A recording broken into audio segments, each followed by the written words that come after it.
सचिन दोघं एका खोलीत विक्रम काकडे व्यतिरिक्त दोघं बसलेले होते.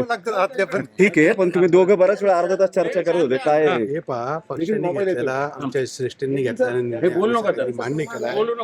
आज तुमच्या मनामध्ये जी शंका आहे, पक्ष मला कुठेही वाऱ्यावर सोडणार नाही, त्याची तुम्ही काळजी करू नका. पक्ष संघटनेसाठी आम्ही कायम काम. आता या पक्षामध्ये काही वेळेस अशा सिच्युएशन येतात, ते निर्णय घ्यावा लागतात. त्यांनी तो निर्णय घेतला. निश्चितपणे येत्या काळामध्ये म्हणजे मला तुम्हाला काय शब्द दिलाय का दुसऱ्या विधान परिषदेचा?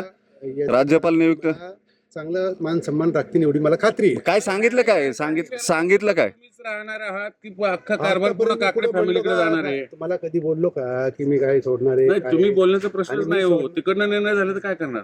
असं होत नसतं राजे. त्या ठिकाणी पक्षाचं झालं ना. अण्णा, तुमची नाराजी दूर झाली का याचा अर्थ?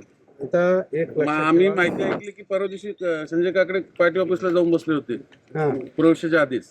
खरं खोटं माहित नाही आम्हाला. उत्तर द्या तुम्ही. काय तुम्हाला आश्वासन काय दिलंय? दूर झाली का आता? त्यांनी पक्षामध्ये प्रवेश केलेला आहे. पक्षाचा सदस्य म्हणून त्याला पार्टी ऑफिसला येण्याचा अधिकार आहे. त्या पद्धतीने ते आले. तुम्हाला आश्वासन काय दिलंय? नाराजी दूर झाली का? ना तुम्ही आतमध्ये परत म्हणजे तुम्ही तिघ जण बसून, पार दादा, तुम्ही, विक्रम काकडे आणि वैशालीताई नागोडे हे सगळे बसून चर्चा करत होते. काय कशा पद्धतीने समजवलं तुम्हाला? त्याच्यावरती चर्चा चालू होत्या. एकनाथ शिंदे साहेबांचा फोन आलता का तुम्हाला? अरे बाबा, असं कोणाचा फोन कशाला येईल? आणि त्यांना काही आम्हाला माहिती आहे की एकदम आला रे. आग्रह करते की फॉर्म ठेवा, मी पाठिंबा देतो. त्यांच्या ते ह्या पक्षाच्या म्हणजे आता युतीमध्ये आहेत, त्यामुळे तसलं काही तुम्ही काय तुम्हाला पार दादाने फोन करून बोलून घेतलं? चर्चा काय झाली? ते सांगा ना. चर्चा काय झाली? मूळ प्रश्नाचं उत्तर द्या ना. चर्चा काय झाली? पण आम्ही एक एजन्सी त्याच्या संग चर्चा बरं, ठीक आहे, पण नाराजी काय दूर कशी केली? तुम्हाला काय गोंजारलं? कसं काय केलं त्यांनी? तुम्ही एकदम हसत बाहेर आले. काल सुद्धा हसत होतो. काय आश्वासन काय दिलं? एक लक्षात ठेवा, मी पहिल्यापासून सांगतो, मी दादांचा कार्यकर्ता आहे. दादांनी ज्या पद्धतीने शब्द पाळले त्या पद्धतीने मी शब्द पाळतो.